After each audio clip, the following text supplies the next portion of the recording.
Here's the problem with most TV platforms. You only get access to about 20% of the inventory, which is the programmatic slice. And you can't measure it the same way that you measure Meta. Tatari fixed both.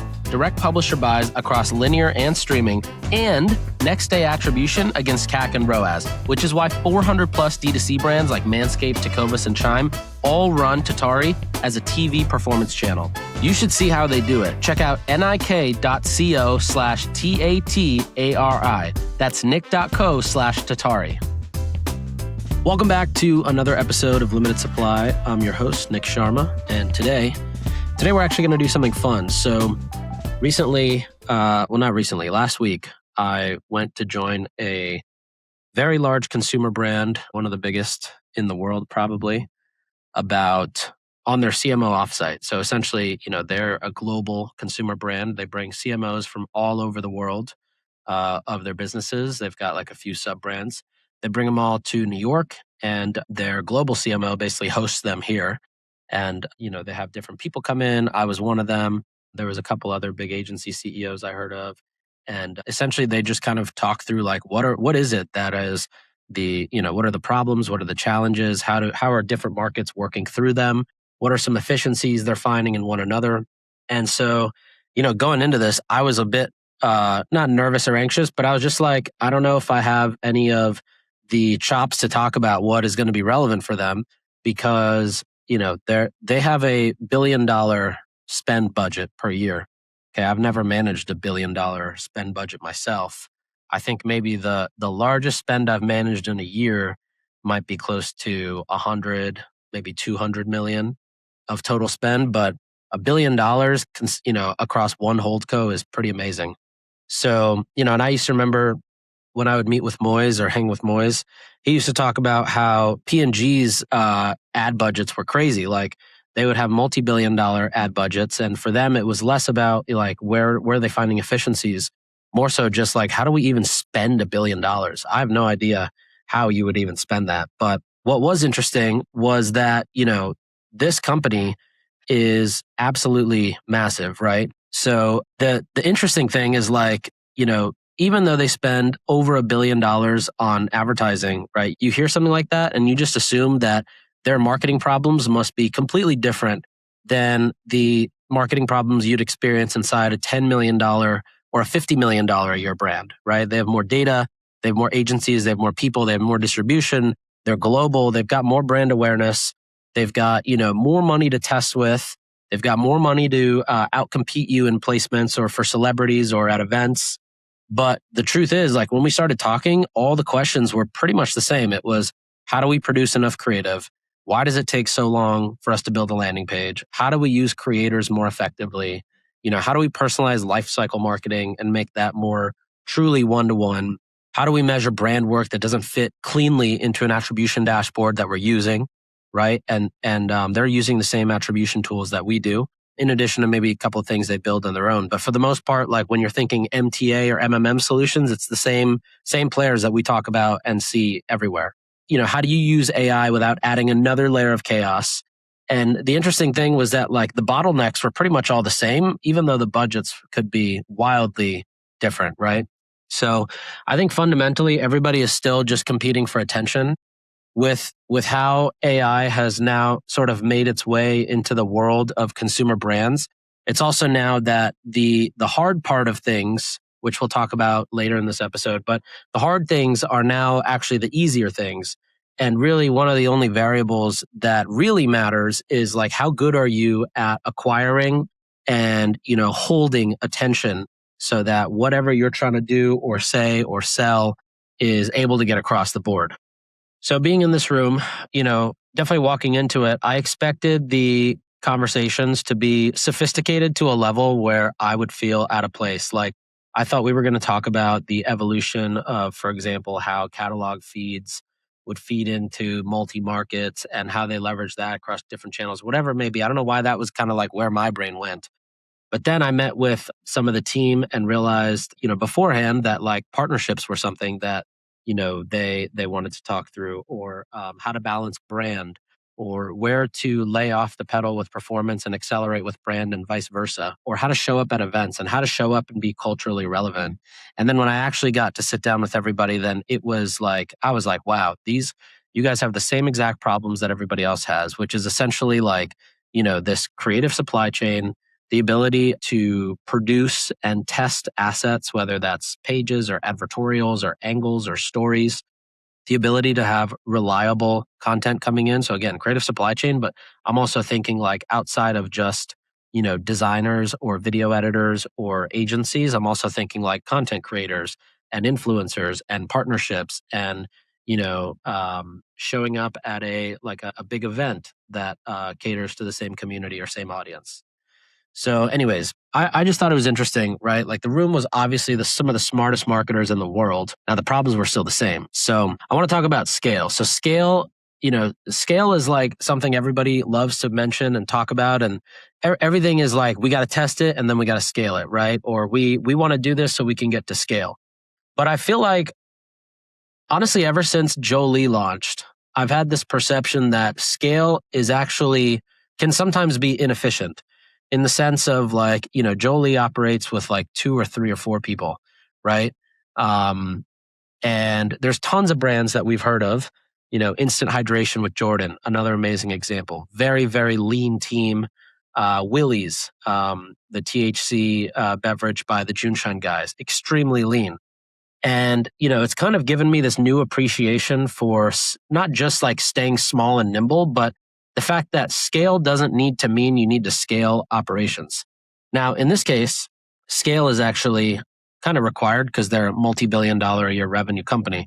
However, the scale does, and, they were the first ones to say it, like it does add complexity, right? So if you're a small brand, your problem is the opposite. Basically, you don't have enough resources or you have too few. You don't have the budget. You may not even have the time to do it if you've got the budget, right? But at a giant company, your team may have too many resources or enough resources, but too many dependencies. So, when you want to launch a single test, you have to touch the strategy person, the brand person, the creative person, the copy person, the legal team, the product team, web development, the analytics, the media team, maybe regional teams, maybe potential agencies, and then final approvals down the road. And each of these might not just be like their GM or like the person who's leading it, but it also might be parts of their team. Now, when somebody gets something or a team gets something, that also means they need like 24 hours, 48 hours sometimes to get back. So you can see how scale in this sense, right? You've got all these amazing teams built out and doing great work. But then when it comes to the idea of like, all right, let's run a test, you have too many handoffs, and it's not that anybody is incompetent or is not able to actually do what contribute in a positive way to what the end goal is. It's actually just that the handoffs is what adds time and information loss. And if you've ever played that game of telephone as a kid, you know that the more people you go through, right, the more the message gets distorted along the way. That is completely true here in the case of, going through approvals or going through different teams, right? The idea that you initially start with is likely to not be what the final end product is. And I've seen this work a little bit. I've definitely seen it work where this has happened, right? You have so many teams, so many people. I remember at Sharma Brands, we'd work with companies that would have, they'd have like a person fully dedicated, full-time person just to SEO of product pages because that's how, big their team was. And the problem was whenever we would try to get something done, whether it's a new product page test or a homepage or like we used to build a bunch of these like holiday landing pages, which were essentially like, think collections pages made as landing pages for the purpose of holiday merchandising. The problem is that when you have so many people involved, the message or like the intention, the goal of the page gets distorted by 4 or 5% for every person it goes through. So by the time you go through like 20 people, you're pretty much at a completely different thing than what you may have initially started with. And that's because you have layers and layers of opinions and, they're all objective opinions too. So anyways, you compare and contrast that to, there's a brand I work with now, which is doing, I think, $4 billion in revenue, but they're a global brand. Their US marketing team is literally 4 people. with them, it's kind of the opposite. Like, oh, we have an idea for now. Granted, they're mainly retail, so digital is actually not a huge concern for them. They're just starting to get into digital. But the reason I bring this up to contrast it is because their entire digital team is 4 people versus like maybe 40 or 400. And as a result, when we want to build a landing page to try, doing something with paid social traffic or even leveraging like field marketing or retail based QR code scan traffic, we can go from the idea to a wireframe to assets and copy is completed by the brand to developed by the development team the brand uses within a week. That's phenomenal because we have fewer handoffs. So we just have more ability to move quicker. So yeah, this reminds me that like it's not that these companies have idea problems, because also this brand specifically that I met with last week, I've enjoyed my conversation with every single person I've met from this company over the last like probably 5 or 6 or 7 years. Not only do they have a good culture, but like they just have incredibly smart people. It's not that they have like an idea problem. It's more that they just need a faster path for these good ideas to reach the market safely. So this brings me to the first operating metric that I think we need to be tracking better as marketing team leads or people within a marketing team, which is how long does it take us to learn something? And I'm not talking about learning a skill like Claude, but I'm talking more like, okay, we want to test something. We want to test if this angle works. How long does it take us to actually run that test from start to finish? From idea being created to the test going live to then actually collecting a meaningful result, right?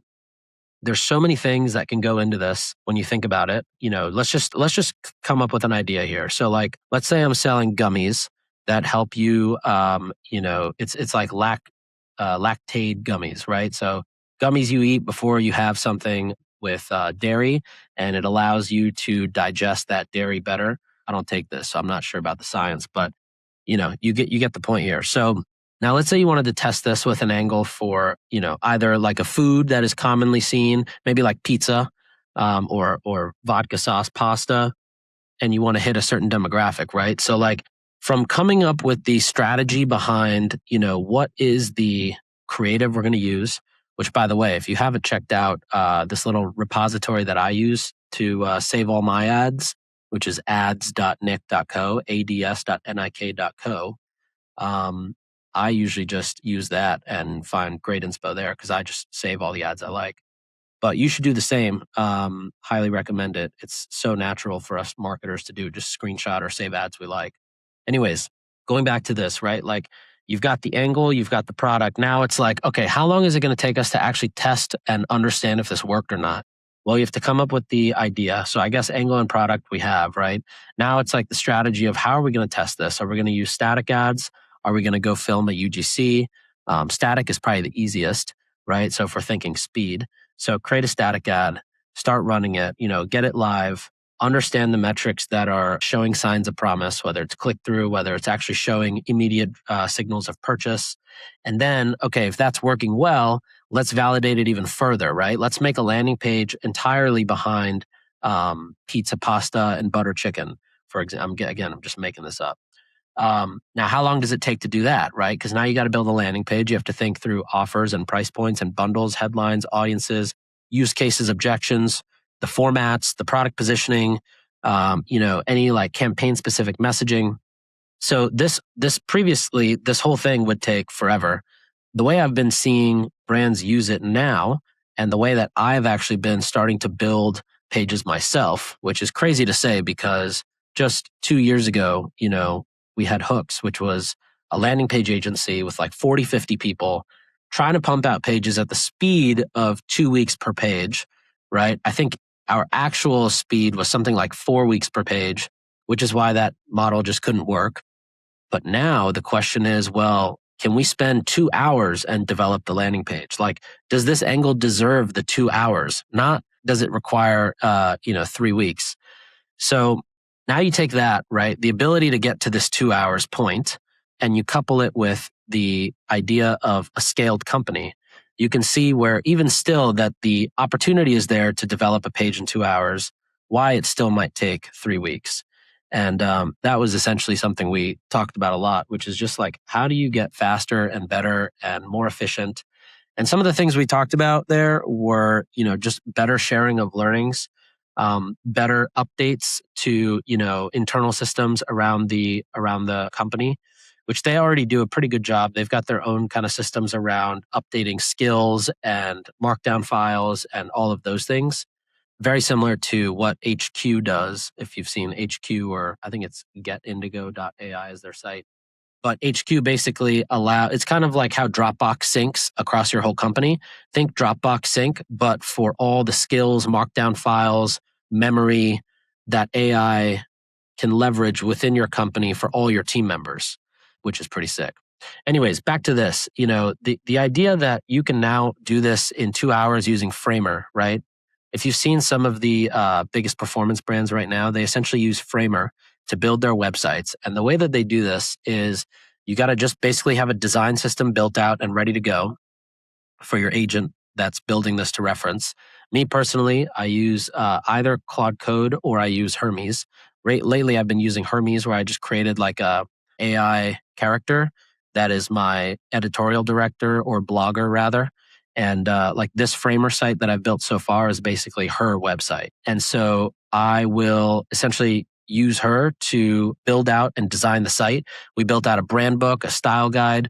We, basically go through and find what it is about other publisher sites that do so well, from how they read, to the style, to the margins on the side, to the fonts, to the font size, to where are buttons laid out, what are the colors we're using, what's truly accessible, what drives the most engagement. Like, we're basically creating the dream, CMS, not CMS, but the dream kind of like theme that we're going to end up publishing a bunch of content on. I don't actually know why I've gotten on such a tangent here, but I guess all that to say, Framer and whatever AI agent you're using, if you're not using it, you should 100% be using it. Okay, I told you about the benefits. Now here's Sattva on what changed when their brand moved to TV advertising using Tatari. When we first started purchasing TV, one of the things that was most important to us was ensuring we were reaching the largest audience at the lowest possible cost. Using Tatari's dashboard, we were able to see efficient traffic coming to the site and optimize towards CPV on specific networks and publishers. We're now seeing about 40% more volume in our branded search, and our branded search revenue by about 20%. Want the same? Head to nick.co/Tatari to learn more. That's nik.co/TATARI. Okay, so now another thing I want to talk about that came up a lot is basically that growth is almost now just a game of angles, right? It's not necessarily just about being able to spend online, because now there's so much content online. You still, if you're not using angles or headlines, or obviously everybody's using headlines, but you know what I mean with angles, like really provocative things that kind of break through just the slop of content that's in the feed and kind of like get you to be noticed, right? Angles are essentially what is winning. So if you look at the fastest growing brands online, whether it was 5 years ago, 10 years ago, or today, it's always the same ones. It's the ones that are using crazy angles to explain the product and basically take one product and sell it to 100 different customers for 100 different reasons at the same time. And, we see that happen in a few different channels. One, it happens on paid social, which is the obvious one, right? The ads to the landing pages. The other place it happens a lot, which is where a lot of brands are actually understanding what to even test, or that they should be pursuing this angle on paid social, is organic social. And that's happening in two ways. One is it's happening in the creator world, right? So either there's the creator world, there's the creators that are like paid as influencers, there's the creators that are paid as affiliates, and there's the creators who are just getting products seeded to them in order to post and talk about what they're, like what they just unboxed and et cetera, et cetera. Now, if these creators are not given strict briefs on what to say, and the product is universally able to be understood, and they can kind of figure out like how they use the product in their life, the creator world is an amazing place for you to find angles, because these guys are all going to shoot you with real angles, real stories, And whichever one basically does well from an engagement standpoint, that's now a new angle that you run because you figured out it finds a micro audience that's new. The other way to test it is your own organic social. So whether you're running, TikTok or YouTube Shorts or Instagram Reels, right? Those are all places to put up mini pieces of content and just test what works. And based on engagement, you'll know which angles have a better chance of hitting than others.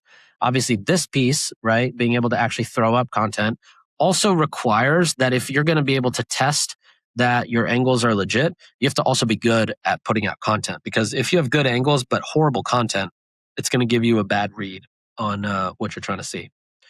And then the other place that I think this happens a lot is in the world of lifecycle marketing. And this is something that's coming, it's on its way. It's not fully there yet.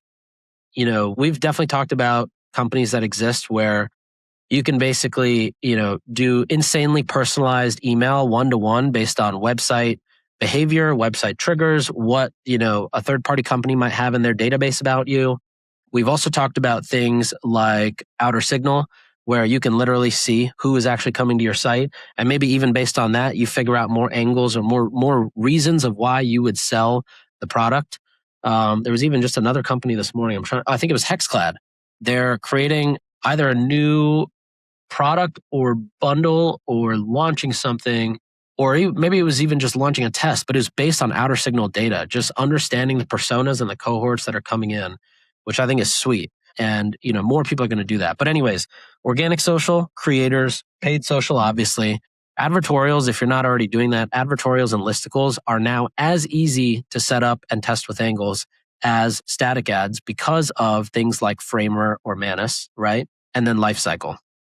The last thing about lifecycle I'm going to say is I truly feel like lifecycle marketing is kind of taking a backseat this year, if I'm being honest.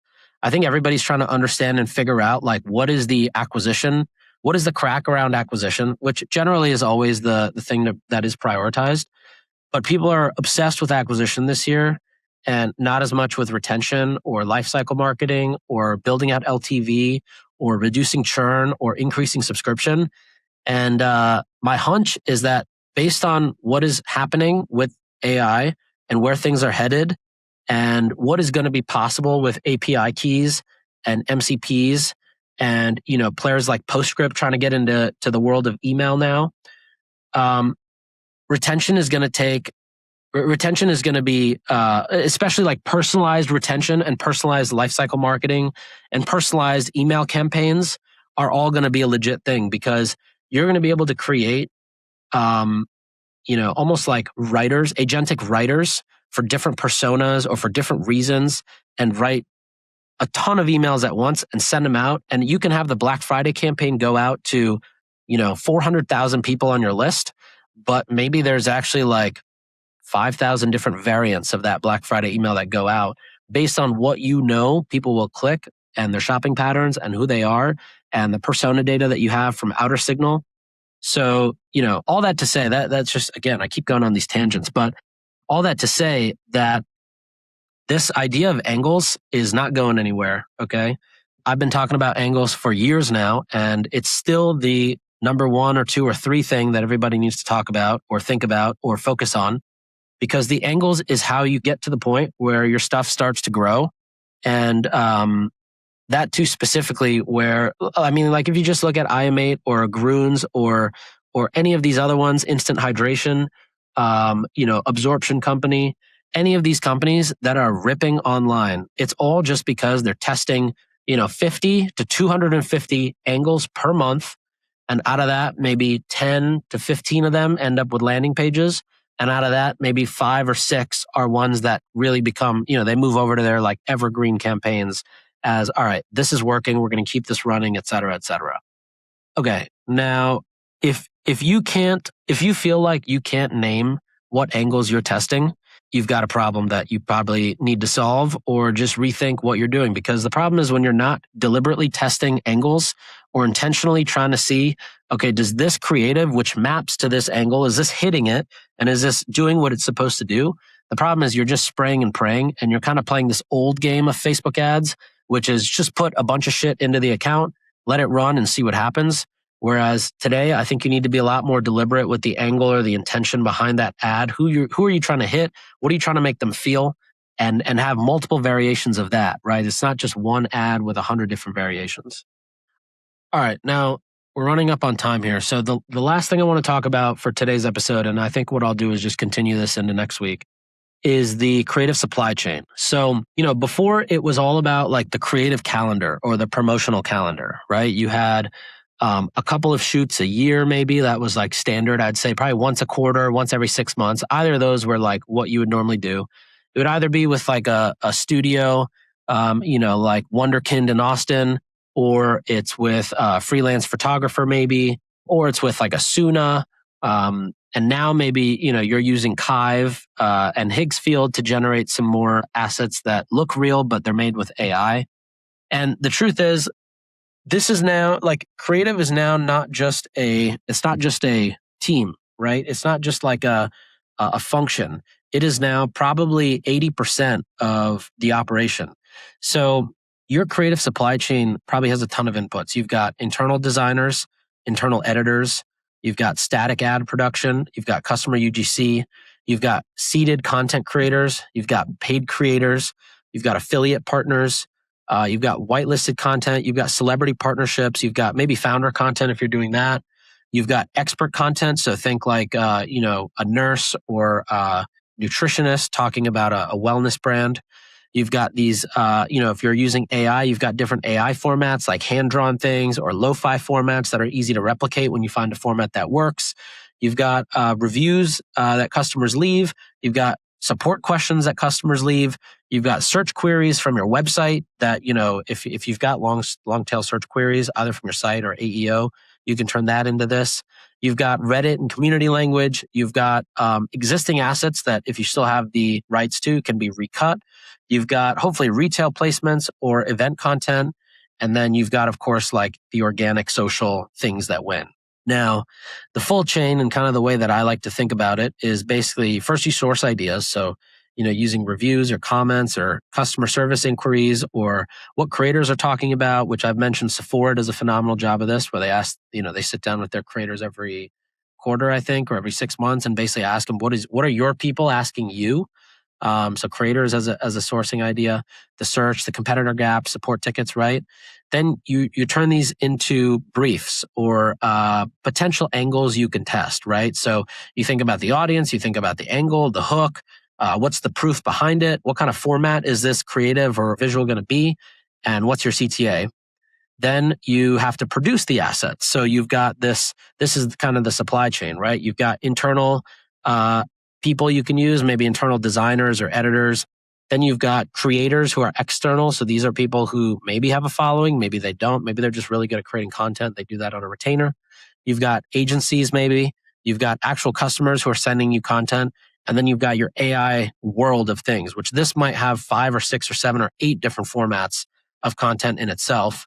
And we're getting very close to a point where your video editors are either going to be using AI or you'll be able to train a skill of how to best cut your UGC videos based on what performs, and then input video and get the output of actual cut stuff. Then you've got to obviously secure the rights and usage. And then you create variants. So you look at what you've got so far. You might want to create more hooks or more angles or different crops or add some overlays depending on the placement. And then you test it, right? So you test it across different pages. You might have access to whitelist, different channels, different audiences, and different offers. Although I should probably say that might be too much testing. You might just want to actually test it against the angle and the audience you think is going to work, either using 1 or 2 different types of pages. I always recommend launching stuff with a whitelisted page and your internal brand page. The whitelisted page obviously gets way better economics when you think about click-through or CPM. And then you want to make sure you understand the learnings. So what actually earned attention? What created buyer intent? What drove new conversion? And then, what just like looked good but didn't really perform? And then from there, you can take those winners and the learnings and then feed it right back into this whole loop. So you go right back to the top, where you go right back to source ideas, but now you've got learnings to add into there. So, the thing here is basically understanding how do you build a supply chain, and we should probably just do an episode on this because I've been doing this for a few brands now. But like, how do you build a sustainable, always on, repeatable supply chain? And the reason I call it supply chain is because like it's not just one track, right? You've got like 7 or 8 or 9 tracks of production that are all then feeding into your, where you're buying media. So that's why I think of it more like a supply chain. There's a lot of moving parts. And like I said, this is this is the number one problem I hear across the board from anybody. All right. So what I'm going to do is I'm going to actually put together a creative supply chain deck, maybe not a deck, but like definitely an episode, probably a newsletter, and maybe something to help you kind of build this on your own. Because I've been building it for a few different companies and it's been working swimmingly. Like we've been able to really increase the output of testing, finding winners, and also just being able to have a nice variety of creative across the board. So stay tuned for that. Thanks for joining me on today's episode, which I feel like was just a big rant. I'm also in our office today where the AC is broken and I'm in like the little phone booth. So it's even warmer in here. I feel like I'm in a sauna. But I hope today's episode was helpful. And I can't wait to dive in either on the rest of these points or on that creative supply chain on the next episode. Have a great week, and I'll see you next time.